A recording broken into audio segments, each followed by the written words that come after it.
Ngayong ipinagdiriwang natin ang Pasko ng muling pagkabuhay, buong galak tayong manalangin kay Jesus, ang ating Panginoong muling nabuhay. Sa ngalan ng Ama at ng Anak at ng Espiritu Santo. Amen. Si Kristo ay muling nabuhay. Alleluia. Tunay na siya ay muling nabuhay. Alleluia. Mula sa kamatayan, ang Panginoon ay muling nabuhay. Alleluia. Siya na namatay sa krus para sa atin. Alleluia. Alleluia. Ito ang araw na ginawa ng Panginoon. Alleluia. Alleluia. Tayo ay magalak. Alleluia. Diyos na lumikha at Panginoon ng buhay, sa iyong kabutihang loob, ipinagdiriwang namin ngayon ang Pasko ng muling pagkabuhay. Punong-puno kami ng galak at pasasalamat ngayon dahil sa tagumpay ng aming Panginoong Hesukristo laban sa kasalanan at kamatayan. Ang kalungkutan at kawalan ng pag-asa ng kanyang kamatayan ay nagbigay daan sa maliwanag na pangako ng muling pagkabuhay at buhay na walang hanggan. Pinupuri ka namin, o aming makapangyarihang Diyos, kasama ng aming Panginoong Hesukristong muling nabuhay. Baguhin mo ang aming buhay, baguhin mo ang aming mga puso, upang maging tagapagdala kami ng kagalakan at pag-asa ng Pasko ng muling pagkabuhay.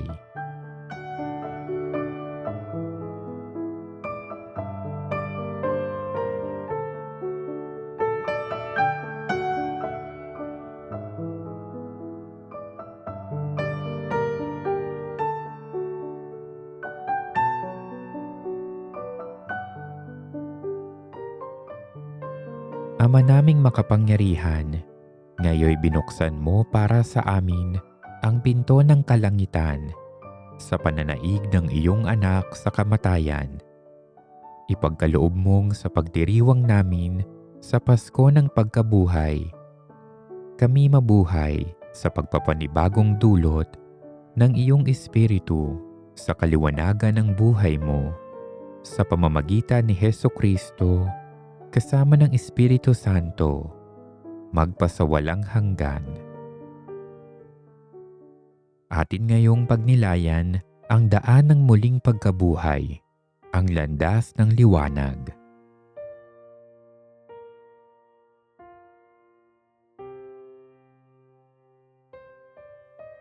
Ang unang estasyon, muling nabuhay si Jesus. Sinasamba ka namit, pinupuri, O Kristo, dahil sa iyong muling pagkabuhay ay binigyan mo ng buhay ang sanlibutan. Alleluia.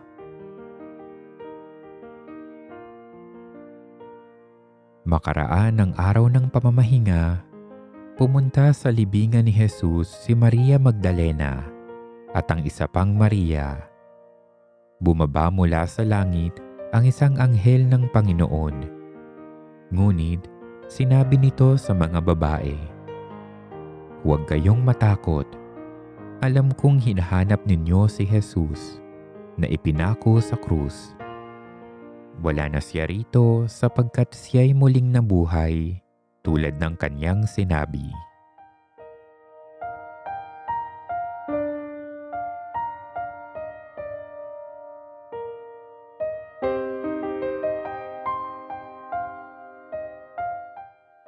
Manalangin tayo.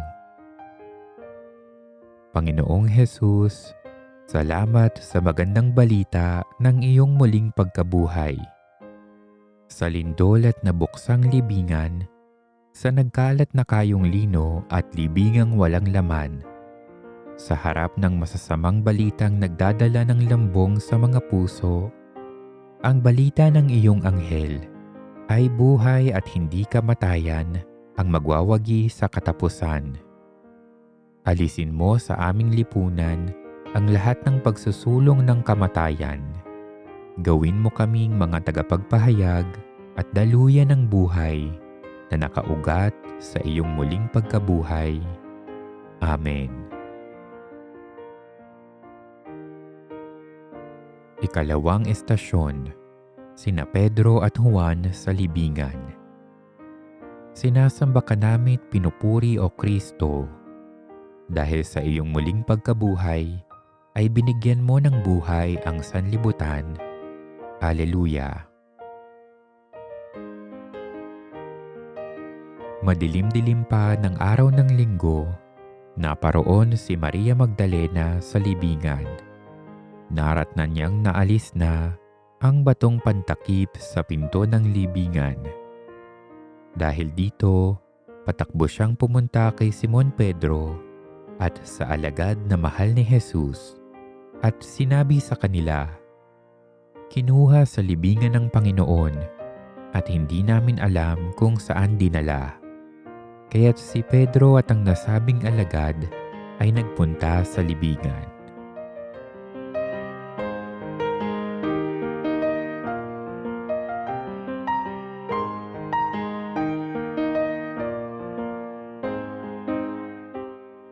Manalangin tayo. Panginoong Jesus, malimit na ang iyong libingang walang laman ay di sapat sa amin. Kailangan pa naming makakita ng iba pang patunay na ikaw nga ay buhay.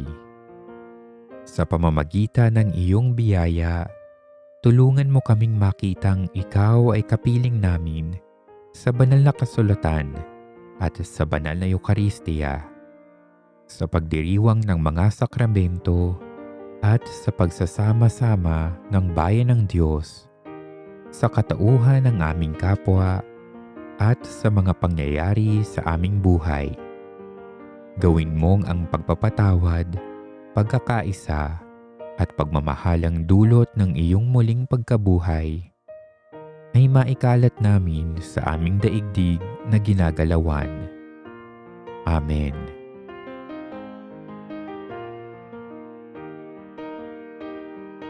Ikatlong estasyon, nagpakita kay Maria Magdalena si Kristong muling nabuhay.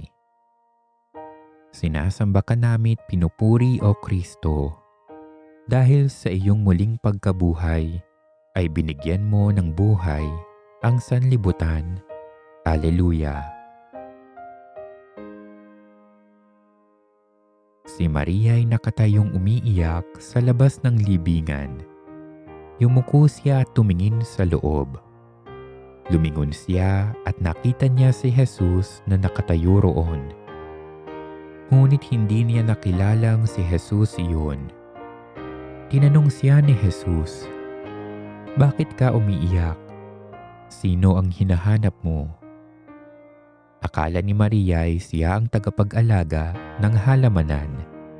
Kaya't sinabi niya, "Ginoo, kung kayo po ang kumuha sa kanya, ituro ninyo sa akin kung saan ninyo dinala at kukunin ko." Maria, ani Jesus. Humarap siya at kanyang sinabi, "Rabboni," ibig sabihin, guro.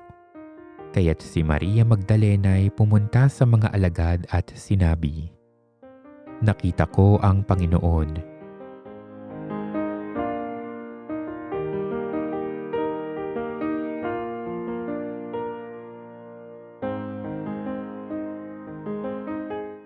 Manalangin tayo. Bigkasin mo ang aming pangalan, Panginoon, at buhayin mo sa amin ang pananalig sa iyo at ang paniniwalang ikaw ay buhay na buhay sa aming tabi. Kapag kami ay nawawalan na ng pag-asa sa buhay at wala na kaming hinaharap na nakikita, ay tawagin mo kami at nang malaman naming habang may buhay ay may pag-asa. Tawagin mo kaming maging tagapagdala ng iyong saya sa buhay ng iba at nang makita nila sa iyong muling pagkabuhay ang kabuluhan ng kanilang buhay. Amen.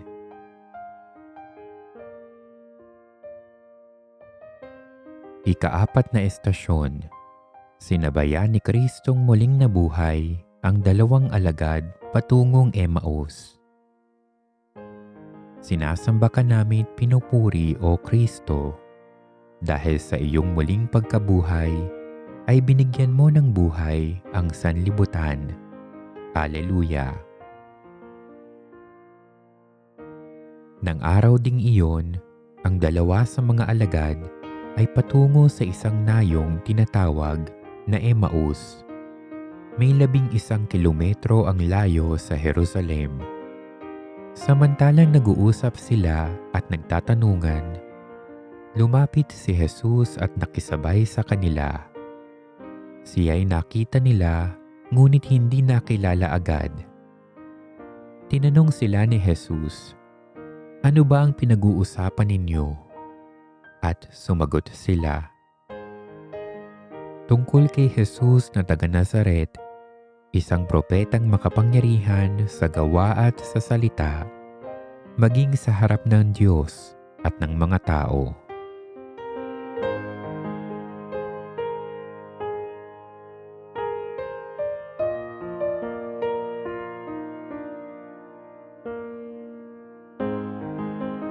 Manalangin tayo. Sabayan mo kami, Panginoon, sa madidilim na sandali ng aming buhay. Samahan mo kami kapag nais na naming lumayo sa iba at ibaon ang aming mga sarili sa lungkot at kapighatian. Tulungan mo kaming pahalagahan ang banal na Eucharistia sa aming buhay.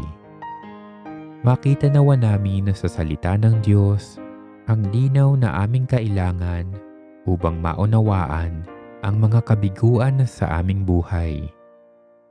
Sa pagkagat ng dilim sa aming buhay, ay huwag kang mawala sa aming piling.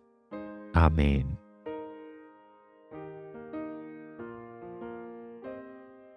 Ika-5 estasyon, nakilala nila si Jesus na muling nabuhay sa paghahati ng tinapay. Sinasamba ka namin at pinupuri o Kristo dahil sa iyong pagkabuhay ay binigyan mo ng buhay ang sanlibutan. Haleluya! Nang siya'y kasalo na nila sa hapag, dumampot siya ng tinapay at nagpasalamat sa Diyos.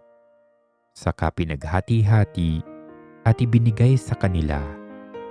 Nabuksan ang kanilang paningin at nakilala si Jesus. Subalit ito'y biglang nawala at nang wika nila. Kaya pala gayon ang pakiramdam natin habang tayo'y kinakausap sa daan at ipinapaliwanag sa atin ang mga kasulatan.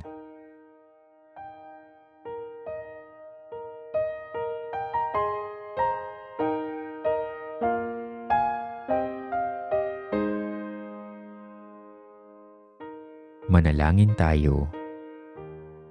Bahaginan mo kami, Panginoon, ng tinapay na aming kailangan sa buhay. Bigyan mo kami ng tinapay na tutulong upang maibsan ang aming gutom at ang gutom ng aming mga naghihikahos na kapatid. Bigyan mo kami ng tinapay na magpapahilom sa aming mga sugatang puso. Bigyan mo rin kami ng tinapay na magbibigay sa amin ng lakas na aming kailangan upang maging mga tunay na saksi sa saya ng iyong muling pagkabuhay. Amen.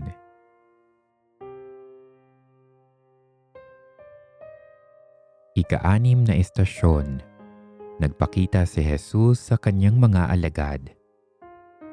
Sinasamba ka namin at pinupuri o Kristo dahil sa iyong muling pagkabuhay ay binigyan mo ng buhay ang sanlibutan.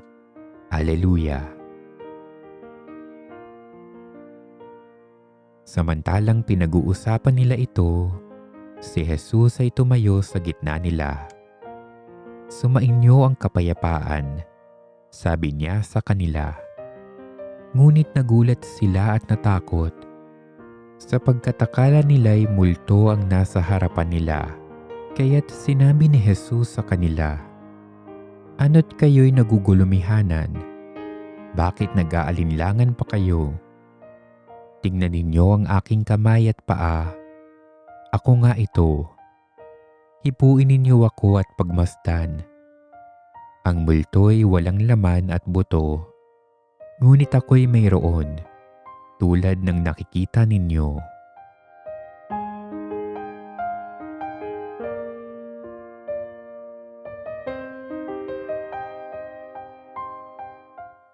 Manalangin tayo.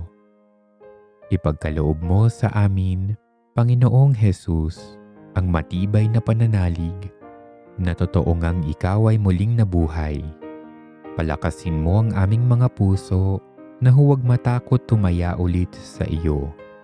Kalamayan nawa ang mga loob ng pananalig na ito upang madama naming ang kapayapaang dulot ng iyong muling pagkabuhay.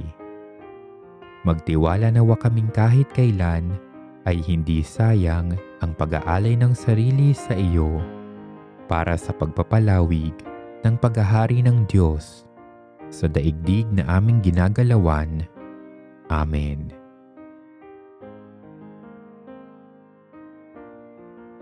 Ikapitong estasyon. Iginawad ni Kristong muling nabuhay sa kanyang mga alagad ang pagpapatawad ng kasalanan. Sinasamba ka namit pinupuri o Kristo dahil sa iyong muling pagkabuhay ay binigyan mo ng buhay ang sanlibutan. Alleluia. Kinagabihan ng araw ding iyon, ang mga alagad ay nagkatipon. Nakapinid ang mga pinto ng bahay na kanilang pinagtitipunan dahil sa takot nila sa mga Hudyo. Dumating si Jesus at tumayo sa gitna nila. "Sumainyo ang kapayapaan," sabi niya. Tuwang-tuwa ang mga alagad nang makita ang Panginoon.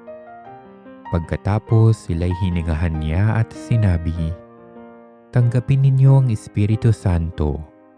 Ang patawarin ninyo sa kanilang mga kasalanan ay pinatawad na nga. Ang hindi ninyo patawarin ay hindi nga pinatawad."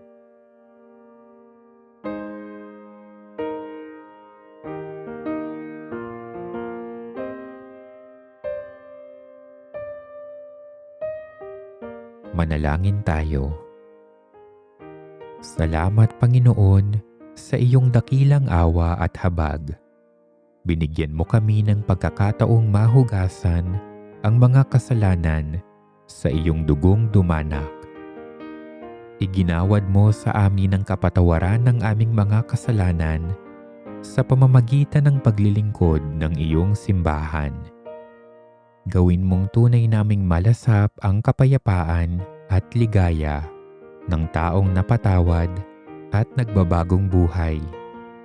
Gawin mo ring ang iyong mga alagad na nagpapatawad sa amin sa iyong ngalan ay malasap din ang iyong awa at habag para sa kanilang mga kakulangan at kamalian.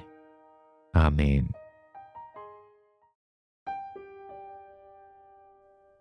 Ikawalong estasyon.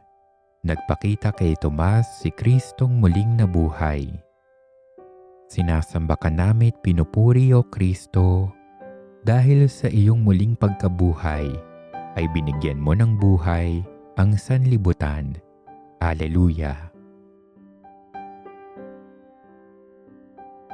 Ngunit si Tomas na tinaguriang kambal, isa sa 12, ay wala roon nang dumating si Jesus.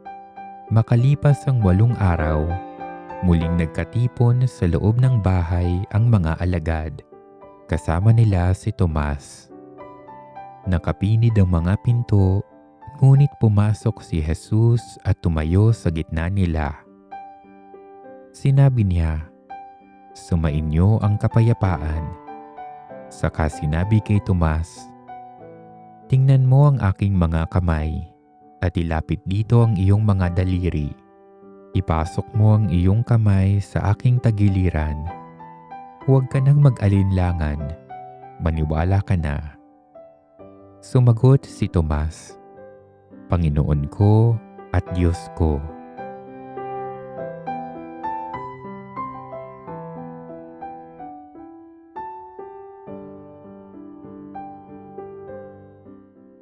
Manalangin tayo.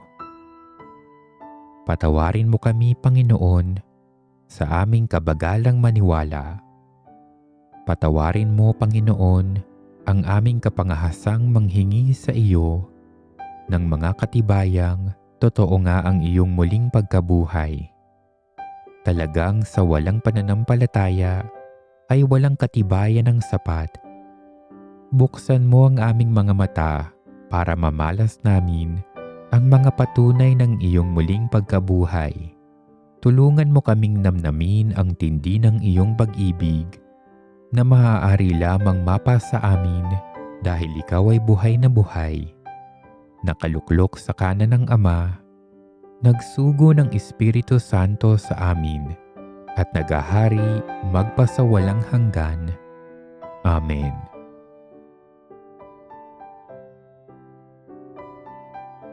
Ikasyam na estasyon, nagpakita si Jesus na muling nabuhay sa kanyang mga alagad sa lawa ng Tiberias.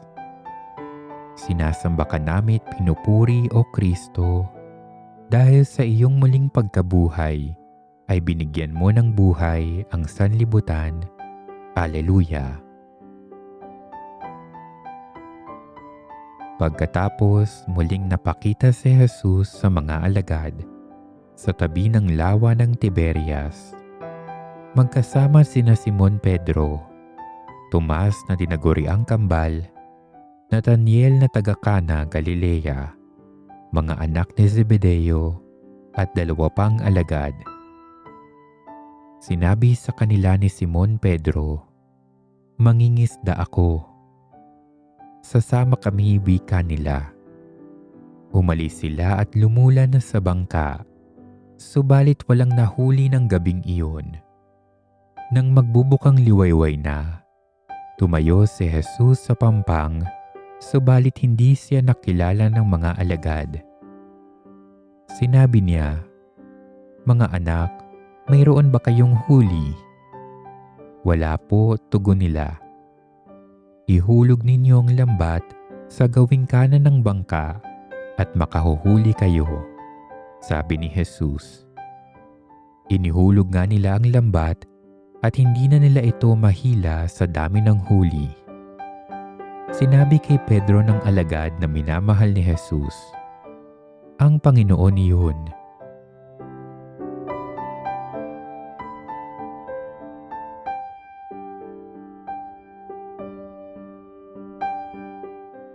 Manalangin tayo.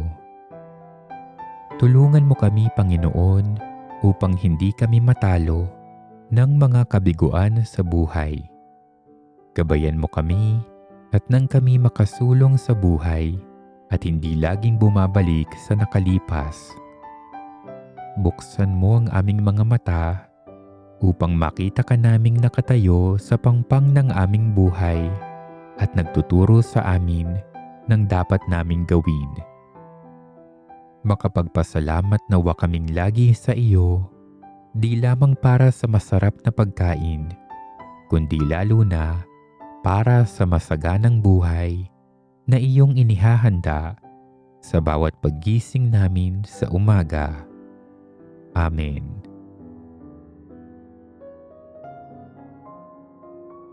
Ikasampung estasyon, pagbilin ni Kristong muling nabuhay ng kanyang kawan kay Pedro. Sinasamba ka namit pinupuri o Kristo dahil sa iyong muling pagkabuhay ay binigyan mo ng buhay ang sanlibutan. Alleluia. Muli siyang tinanong ni Jesus, "Simon, anak ni Juan, iniibig mo ba ako?" Sumagot si Pedro, "Opo, Panginoon, nalalaman ninyong iniibig ko kayo." Ani Jesus, "Pangalagaan mo ang aking mga tupa." Pangatlong ulit na tinanong siya ni Jesus, "Simon, anak ni Juan, Iniibig mo ba ako? Nalungkot si Pedro sapagkat makaitlo siyang tinanong, Iniibig mo ba ako? At sumagot siya, Panginoon, nalalaman po ninyo ang lahat ng bagay. Nalalaman ninyong iniibig ko kayo. Sinabi sa kanya ni Jesus, Pakanin mo ang aking mga tupa.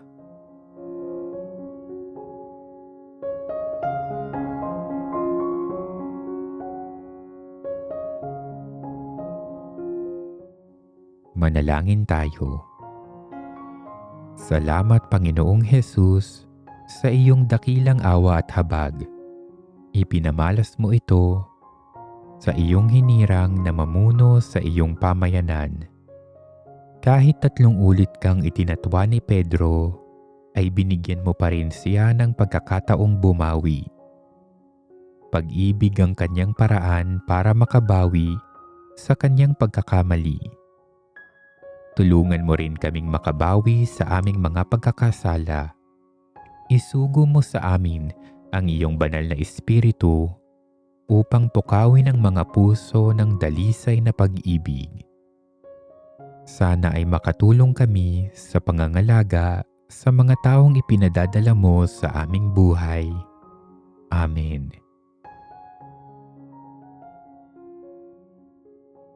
Ikalabing-isang istasyon.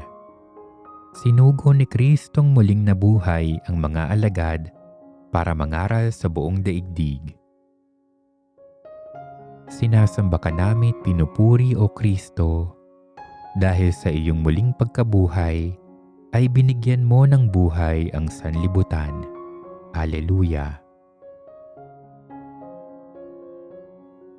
Ang 11 alagad ay nagpunta sa Galilea, sa bundok na itinuro sa kanila ni Jesus.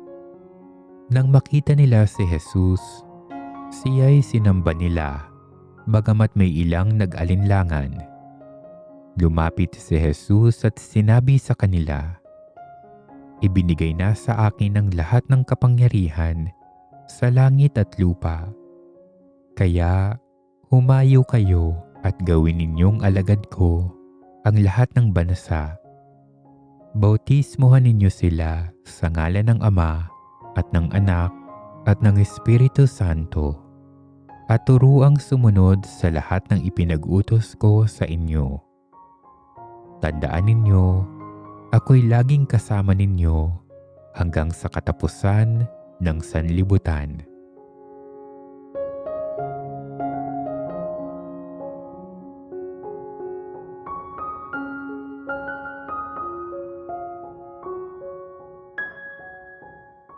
Manalangin tayo. Panginoon, pinupuri ka namin dahil sa iyong dakilang balak para sa kaligtasan ng sanlibutan. Isinugo mo ang iyong mga alagad, taglay ang dakilang kapangyarihan upang palaganapin ang magandang balita ng kaligtasan. Naway malaki pa ng pagsaksi ng buhay ang kanilang pangangaral. Naway matatamo ang ligayang walang hanggan. Naway manuot sa lahat ng sulok ng daigdig ang magandang balita at mabago nito ang hibla ng mga lipunan at ang pamamaraan ng lahat ng tao. Amen.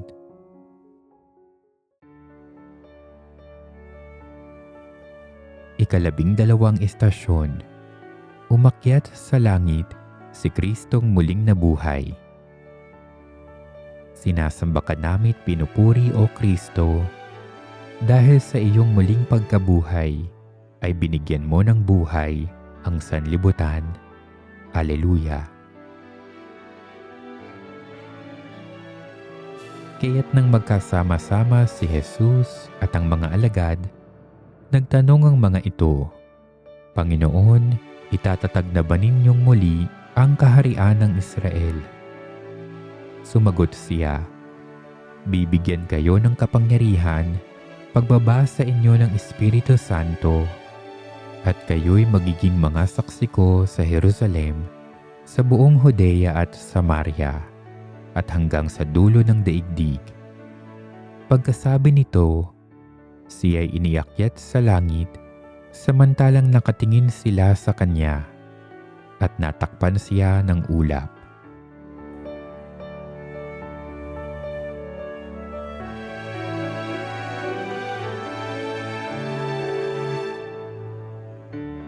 Manalangin tayo. Papuri sa iyo, Panginoong Hesukristo, sa iyong pag-akyat sa langit at pagluklok sa kanan ng Ama, ikaw ay pinuspos ng kaluwalhatian dahil sa iyong taus-pusong pag-aalay ng iyong buhay para sa aming kaligtasan. Palakasin mo ang aming pag-asa sa aming pakikiisa sa iyong kaluwalhatian bilang bunga ng aming pagsunod sa iyong dakilang halimbawa. Pasiglahin mo ang aming pagtahak sa daan ng krus patungo sa kaluwalhatian ng muling pagkabuhay. Amen.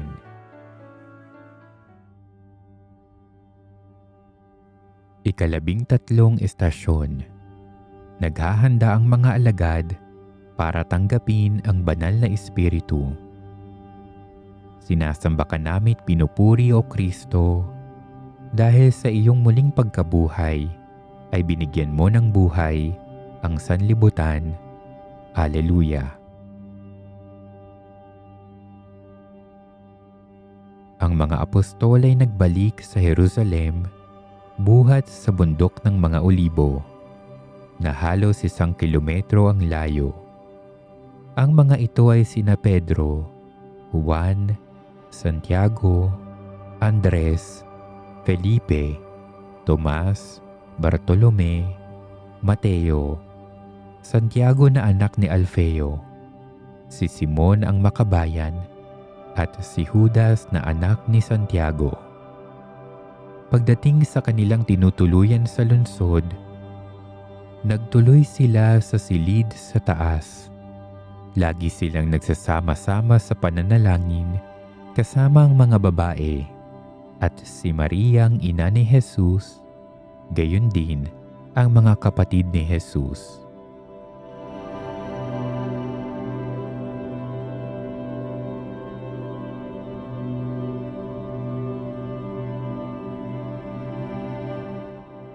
Manalangin tayo. Panginoong Hesukristo, turuan mo kaming manalangin. Gamitin nawa namin ang panahong ibinibigay mo sa amin upang manalangin. Maisuko nawa namin ang aming kalooban sa banal na kalooban ng Diyos. Kairami ng bunga ng iyong muling pagkabuhay, mapasa amin nawa ang mga ito at nang hindi masayang ang iyong paghihirap para sa amin. Mabuksan nawa namin ang aming mga puso sa handog ng Espiritu Santong siyang magdadala sa amin ng bungang kaligtasan ng iyong muling pagkabuhay. Mapag-alab nawa ng Espiritu Santo ang aming mga loob ng iyong pag-ibig at nang kami mabuhay bilang tunay mong mga alagad. Amen. Ikalabing-apat na estasyon. Sinugo ni Kristong muling nabuhay ang banal na Espiritu. Sinasamba ka namit pinupuri o Kristo dahil sa iyong muling pagkabuhay ay binigyan mo ng buhay ang sanlibutan. Alleluia. Nang sumapit ang araw ng Pentecostes, nagkatipon silang lahat sa isang lugar. At biglang narinig ang isang ugong mula sa langit. Animoy hagunot ng malakas na hangin. At napuno nito ang bahay na kinaroroonan nila. May nakita silang wari mga dilang apoy na lumapag sa bawat isa sa kanila.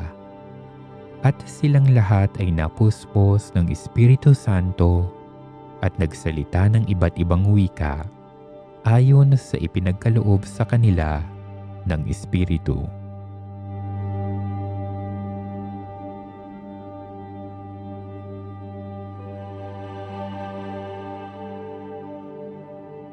Manalangin tayo.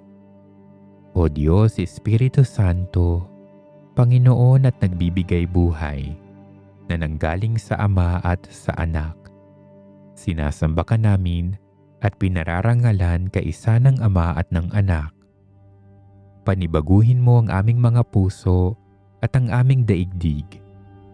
Ibuhos mo sa amin ang mga bunga ng pagpapakasakit, pagkamatay, pagkalibing, at muling pagkabuhay ni Kristo, at nang tamasahin namin ang biyayang kaligtasan. Manahan ka sa amin sa bawat araw ng aming buhay.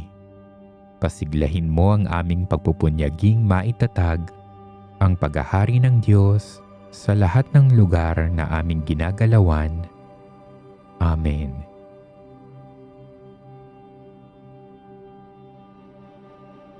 Ama naming mapagmahal, salamat po sa iyo sa biyaya ng muling pagkabuhay ng iyong anak at sa pagpapadala mo sa amin ng Espiritu Santo.